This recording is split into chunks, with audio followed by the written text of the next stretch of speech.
Income tax return filing for the assessment year 2025-26 বৰ্তমান চলি আছে। এতিয়া সেই ইনকাম টেক্স ৰিটাৰ্ণ ফাইলিংখন কোনে কোনে কৰিব লাগিব আৰু ইনকাম টেক্স ৰিটাৰ্ণ ফাইলিং কৰা বেনিফিটছ কি থাকে,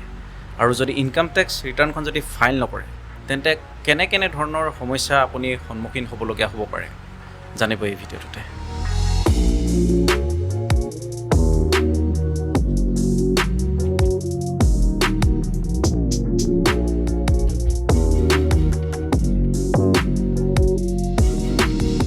চ' কোনে ইনকাম টেক্স ৰিটাৰ্ণখন ফাইল কৰিব লাগিব,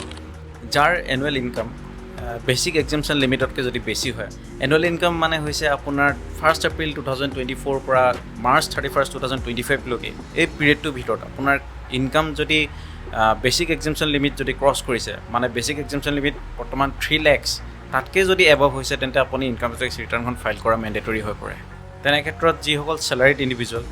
তেওঁলোকে ৰিটাৰ্ণখন ফাইল কৰিব লাগিব। যিসকল বিজনেছ অ'নাৰ বা চ'ল প্ৰপাইটৰ যিসকল আছে তেওঁলোকৰ যদি বেচিক এক্সামশ্যন লিমিট যদি মানে ইনকামটো যদি 3 lakhsতকৈ এবভ হয়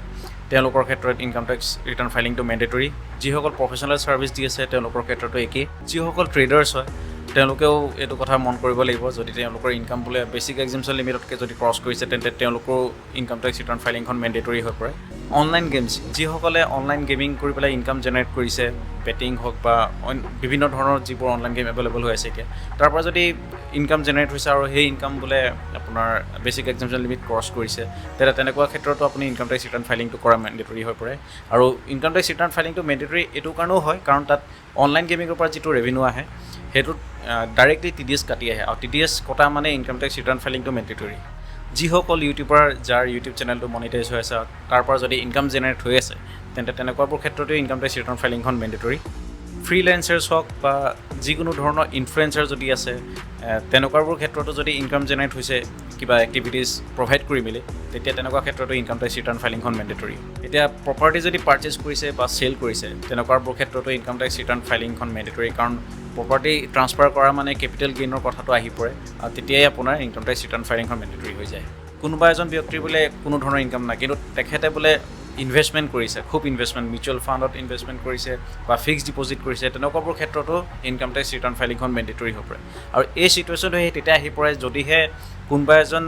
মানুহে যদি ডিপেণ্ডেণ্টৰ যোগেদি ইনভেষ্টমেণ্ট যদি কৰে, তেনেকুৱা এজন ব্যক্তিয়ে ইনভেষ্টমেণ্ট কৰোঁতে তেওঁলোকৰ পেন কাৰ্ডখন ইউজ কৰা যায় আৰু যিহেতু পেন কাৰ্ডখন সেই ইনভেষ্টৰ নামত আহি যায়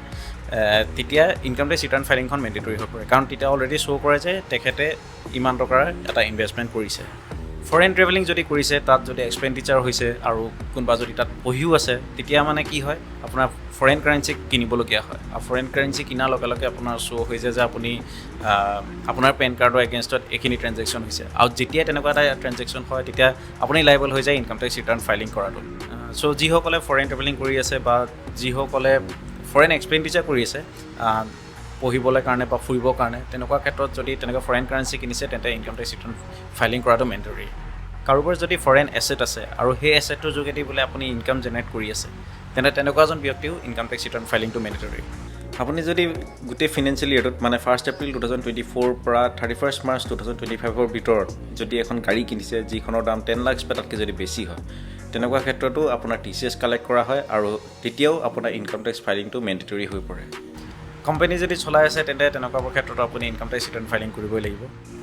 আপোনাৰ যদি পাৰ্টনাৰশ্বিপ ফাৰ্ম আছে তেতিয়াও ইনকাম টেক্স ৰিটাৰ্ণ ফাইলিং কৰিব লাগিব। যদি ট্ৰাষ্ট আছে বা কোনো ধৰণৰ ফাউণ্ডেশ্যন বা চেৰিটেবল ইনষ্টিটিউশ্যন তেনেকুৱা যদি আছে তেতিয়া তেওঁলোকেও ইনকাম টেক্স ৰিটাৰ্ণ ফাইলিং কৰিব লাগিব। যিকোনো ধৰণৰ এছ'চিয়েশ্যন বা পলিটিকেল পাৰ্টি তেওঁলোকেও ইনকাম টেক্স ৰিটাৰ্ণ ফাইলিং কৰিব লাগে। আৰু এনেসকল ব্যক্তি যাৰ ইনকামটো ৰিচিভ কৰাৰ সময়ত TDS ডিডাক্ট হৈ আহে তেওঁলোকে ইনকাম টেক্স ৰিটাৰ্ণ ফাইলিংটো মেণ্ডেটৰী। TDS ডিডাক্ট হৈ অহা ইনকাম চ'ৰ্চ এক্সাম্পল হৈছে চবচে ডাঙৰ এক্সাম্পল হৈছে ইঞ্চুৰেঞ্চ এজেণ্ট। তেওঁলোকে ইঞ্চুৰেঞ্চ কমিশ্যন যিটো পায় ইঞ্চুৰেঞ্চ কমিশ্যনটো পাওঁতে TDS ডিডাক্ট হৈ যায়। আৰু এনেধৰণৰ কিছুমান এক্টিভিটিজ আছে যিটোৰ যোগেদি ইনকাম যেতিয়া পায় তেতিয়া কমিশ্যন যিটো আহে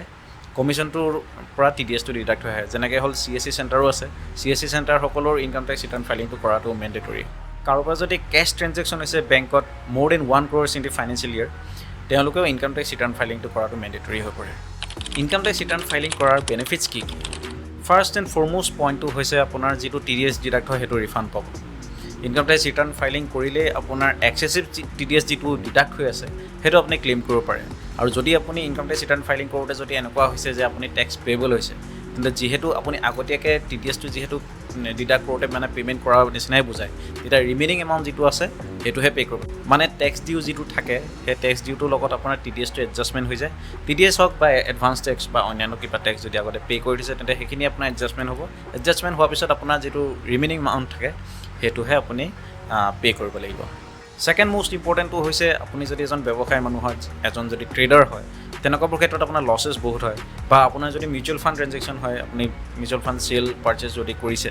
তেনেকুৱাবোৰ ক্ষেত্ৰত আপোনাৰ লছ হোৱাৰ সম্ভাৱনা বেছি থাকে তেনেকুৱাবোৰ ক্ষেত্ৰত আপোনাৰ যিটো লছ আছে সেইটো আপুনি ইনকাম টেক্স ৰিটাৰ্ণ ফাইলিং কৰোঁতে কেৰি ফৰৱাৰ্ড কৰিব পাৰিব মানে ছাপ'জ যোৱা বছৰ মানে 1 এপ্ৰিল 2024 পৰা মাৰ্চ 31 2025 ভিতৰত আপোনাৰ ট্ৰেনজেকশ্যনত যদি আপুনি লছ পাইছে সেই লছটো আপুনি এইবাৰ ইনকাম টেক্স ৰিটাৰ্ণ ফাইলিং কৰোঁতে আপুনি জনাব পাৰিব যে ইমান লাখ টকা বা ইমান হাজাৰ টকাৰ আপোনাৰ লছ হৈছে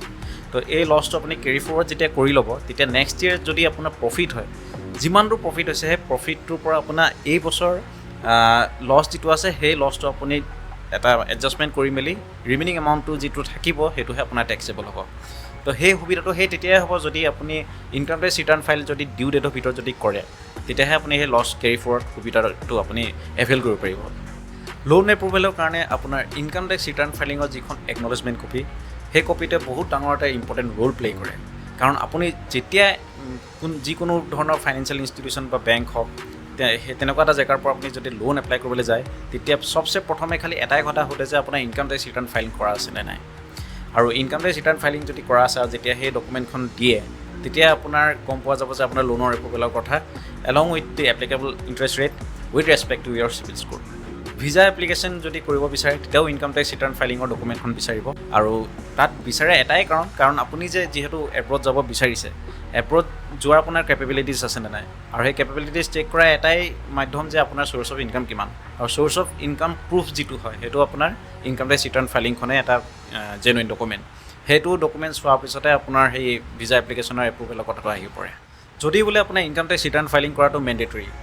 এজ পাৰ ল আপুনি বোলে লাইবল হয় ইনকাম টেক্স ৰিটাৰ্ণ ফাইলিং কৰা আৰু আপুনি যদি ইনকাম টেক্স ৰিটাৰ্ণ ফাইলিংখন কৰা নাই জানিয়ে হওক বা নাজানিয়ে হওক তেন্তে আপোনাৰ কেনেকুৱা ধৰণৰ কনচিকুৱেঞ্চেছ ফেচ কৰিবলগীয়া হ'ব পাৰে so' first of all income tax return ফাইলিঙৰ ডিউ ডেটটো মনত ৰাখিবলগীয়া কথা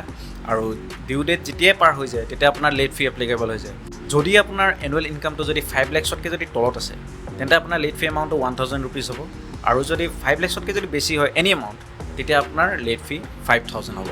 ইয়াৰ উপৰিও যদি আপোনাৰ টেক্স ডিউ আহি যায় ৰিটাৰ্ণ ফাইলিং কৰাৰ সময়ত তেতিয়া সেই লেট ফিটো প্লাছ আপোনাৰ টেক্স এমাউণ্টটো আহিব আৰু সেই টেক্স এমাউণ্টটোৰ লগত আপোনাৰ ইণ্টাৰেষ্ট চাৰ্জ হ'ব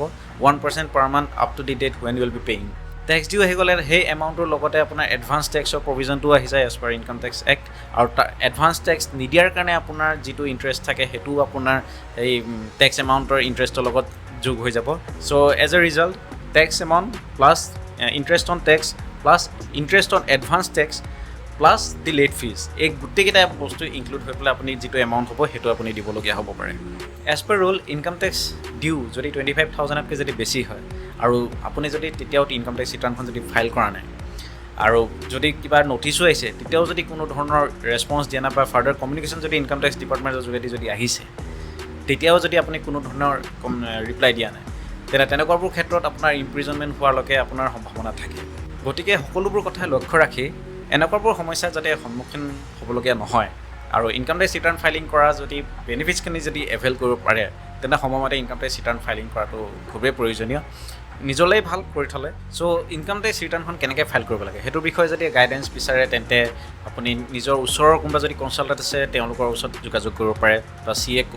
যোগাযোগ কৰিব পাৰে CA হওক CMA হওক বা CS প্ৰেক্টিচিং অভিয়াছলি তেওঁলোকৰ লগত কথা পাতি ল'ব পাৰে বা মোৰ যোগেদি যদি কৰিব বিচাৰে তেন্তে you are very much welcome to communicate with me মোৰ নাম্বাৰটো ইয়াতে শ্ব' কৰা আছে আৰু ভিডিঅ'টো ভাল পালে লাইক কৰিব শ্বেয়াৰ কৰিব আৰু এনেধৰণৰ কণ্টেণ্ট যদি চাই থাকিব বিচাৰে তেন্তে এই চেনেলটো ছাবস্ক্ৰাইব কৰিবলৈ নাপাহৰিব মই Madhurya Sharma welcoming you to tax and biz talk